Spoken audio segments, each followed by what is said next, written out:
係因為出過事，甚至乎死咗人，先會有啲咁嘅規矩嘅。包括飛機設計都係，所以係咩地？即係香港有個專講空中浩劫啊，嗰個係係啦，一切以機頭為參考點，就會易調好多，係咪？因為整個狀態佢係穩定嘅，你只係瞄一眼，高咗啲啲咁微調，又收翻正嘅機頭，就係咁樣。嗱，呢個係一個好嘅習慣嚇，一定要保持。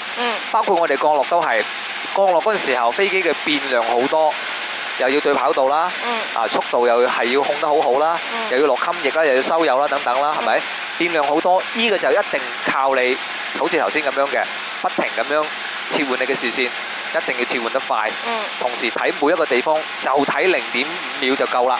你睄一眼，你唔好諗先，你再睇翻前面，再去諗你頭先睄到嘅參數係幾多，就係咁樣去處理嘅。做得非常之好嚇，就係咁樣上下唔超過100米唔超過100尺，講錯咗，呢個單位係尺嚇，咁樣就好精準嘅啦。好，繼續嚇，我哋再感受一下呢個空域動作先。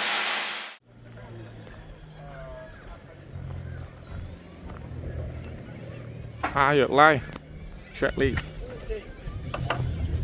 高敏教練安教練嗱，廣東話粵語教援啊，廣東話粵語教援啊，無障礙無阻隔，廣東人。